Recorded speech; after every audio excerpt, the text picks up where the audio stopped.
शनिवार व्रत कथा। कुछ समय पहले की बात है। एक गांव में एक धनी व्यापारी रहते थे। उनका धन बहुत अधिक था, लेकिन उसमें अकारण घमंड था। वे अनेक सेवकों के साथ रहते थे, लेकिन उनका मन निराशा से भरा रहता था। एक दिन उन्हें अपने गांव के ज्योतिषी ने सलाह दी कि उन्हें शनिवार के दिन शनि देव का व्रत करना चाहिए। वह व्रत करने से धन, समृद्धि और शुभकामनाएं प्राप्त कर सकते हैं। व्यापारी ने उस ज्योतिषी की सलाह को स्वीकार किया और शनिवार के दिन से ही वह व्रत शुरू कर दिया।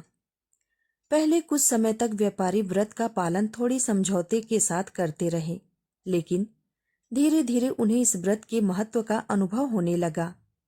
शनिवार के दिन उन्हें अपने दुखों को भुलाने की शक्ति मिलती थी और वे ध्यान में लग जाते थे। शनिवार के दिन धीरे धीरे उनका व्यापार भी चमकने लगा। उनके ग्राहक और व्यापारी मित्र उनसे प्रसन्न होने लगे और उनका सम्मान करने लगे। धन के साथ साथ उन्हें सबका स्नेह भी मिलने लगा। एक शनिवार को व्यापारी ने बड़ा धन कमाने का लक्ष्य रखा, लेकिन व्यापार में उन्हें नुकसान हो गया और सारा पैसा खत्म हो गया। उन्हें बड़ा धक्का लगा और उनका मन अधीर हो गया। व्यापारी दुखी होकर घर लौट रहे थे कि रास्ते में एक साधु बाबा का सामना हुआ। साधु बाबा ने उनके चेहरे की परेशानी देख ली और उनसे उनकी समस्या पूछी। व्यापारी ने सभी बातें बता दी। साधु बाबा ने उन्हें शनिवार के व्रत के महत्व के बारे में बताया और उन्हें व्रत करने के प्रति सच्ची आस्था रखने की सलाह दी। व्यापारी ने साधु बाबा के वचनों पर विश्वास किया और शनिवार के व्रत में आनंद और भक्ति में लग गया।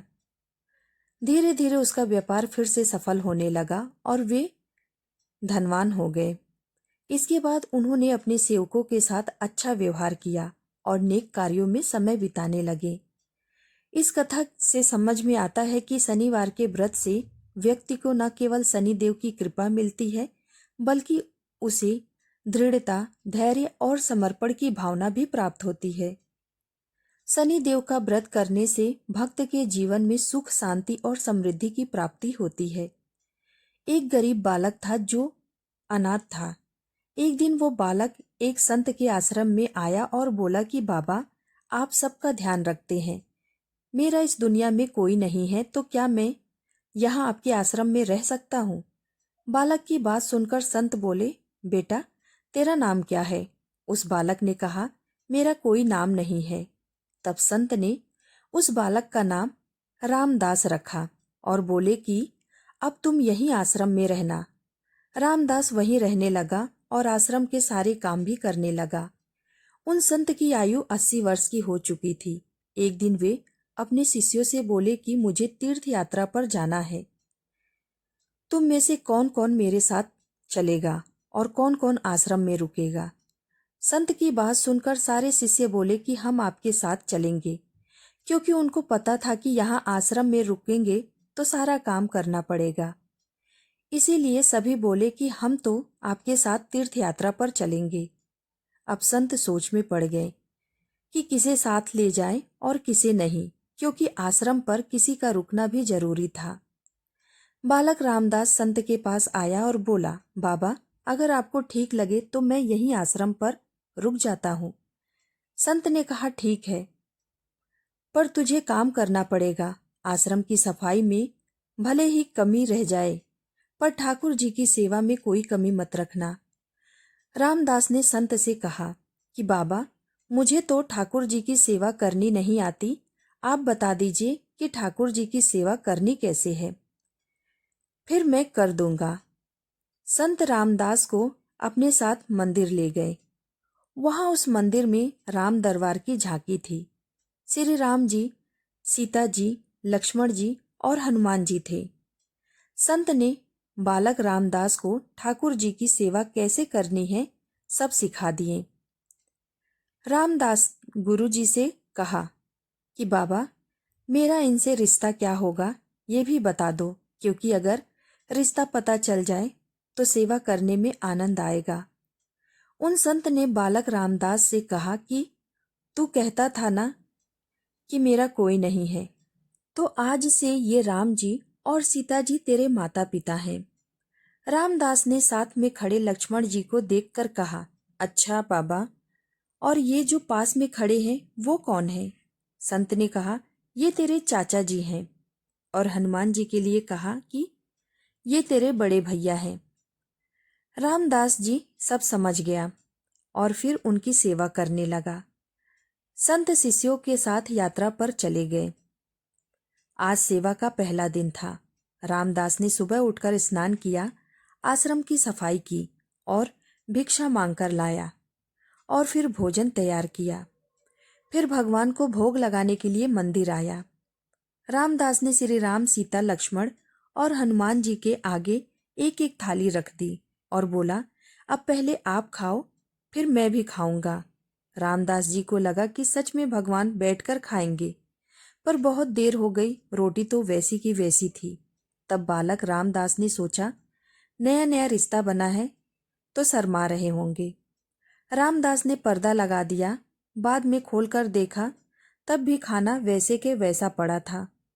अब तो रामदास रोने लगा कि मुझसे सेवा में कोई गलती हो गई, इसीलिए खाना नहीं खा रहे हैं, और ये नहीं खाएंगे तो मैं भी नहीं खाऊंगा और मैं भूख से मर जाऊंगा। रामदास मरने के लिए निकल जाता है। तब भगवान राम जी हनुमान जी को कहते हैं, हनुमान, जाओ उस बालक को लेकर आओ और बालक से कहो कि हम खाना खाने के लिए तैयार हैं। हनुमान जी जाते हैं और रामदास कूदने ही वाला होता है कि हनुमान जी पीछे से पकड़ लेते हैं और बोलते हैं, क्या कर रहे हो? रामदास कहता है, आप कौन हैं? हनुमान जी कहते हैं, मैं तेरा भैया हूँ। इतनी जल्दी भूल गए? रामदास कहता है, अब आए हो? इतनी देर से वहां बोल रहा था कि खाना खा लो, तब आए नहीं, अब क्यों आ गए? तब हनुमान जी बोले, पिताश्री का आदेश है, अब हम सब साथ बैठकर खाना खाएंगे। फिर राम जी, सीता जी, लक्ष्मण जी और हनुमान जी साक्षात बैठकर भोजन करते हैं। इसी तरह रामदास रोज उनकी सेवा करता और भोजन करता। सेवा करते करते 15 दिन हो गए। एक दिन रामदास ने सोचा, घर में 5 लोग हैं, सारा काम मैं ही अकेले करता हूँ। बाकी लोग तो दिन भर घर में आराम करते हैं। मेरे माँ, पिताजी, चाचा, भाई तो कोई काम नहीं करते, सारे दिन खाते रहते हैं। मैं ऐसा नहीं चलने दूंगा। रामदास मंदिर जाता है और कहता है, पिताजी, कुछ बात करनी है आपसे। राम जी कहते हैं, बोल बेटा, क्या बात है? रामदास कहता है कि घर में मैं सबसे छोटा हूँ और मैं ही सब काम करता हूँ। अब से मैं अकेले काम नहीं करूँगा, आप सबको भी काम करना पड़ेगा।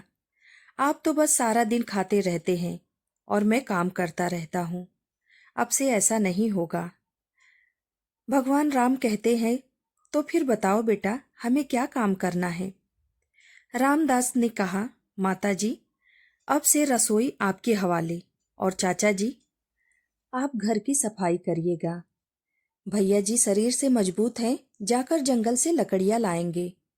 पिताजी, आप बाजार से राशन लाइएगा और घर पर बैठकर पत्तल बनाइएगा। सबने कहा, ठीक है। मैंने बहुत दिन अकेले सब काम किया है, अब मैं आराम करूंगा। अब सभी साथ मिलकर काम करते हुए एक परिवार की तरह सब साथ रहने लगे।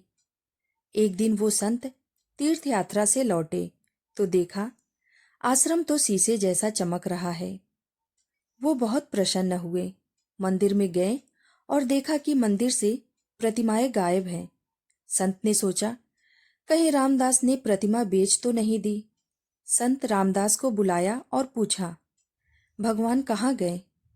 रामदास भी अकड़ कर बोला कि मुझे क्या पता, हनुमान भैया जंगल लकड़ी लाने गए होंगे, लखन चाचा झाड़ू पोछा कर रहे होंगे, पिताजी पत्तल बना रहे होंगे, माता रसोई में काम कर रही होंगी।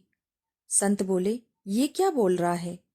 रामदास ने कहा, बाबा, मैं सच बोल रहा हूँ। जब से आप गए हैं ये चारों काम में लगे हुए हैं। वो संत भागकर रसोई में गए और सिर्फ एक झलक देखी कि सीता जी भोजन बना रही थी, राम जी पत्तल बना रहे हैं, और फिर वो गायब हो गए। और मंदिर में विराजमान हो गए। संत रामदास के पास गए और बोले, आज तुमने मुझे मेरे ठाकुर के दर्शन कराए, तू धन्य है। और संत रो रोकर रामदास के पैर पकड़ लिए।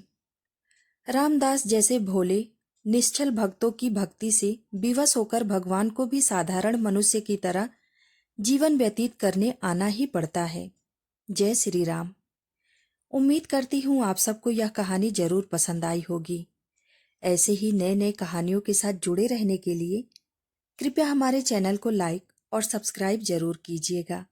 धन्यवाद।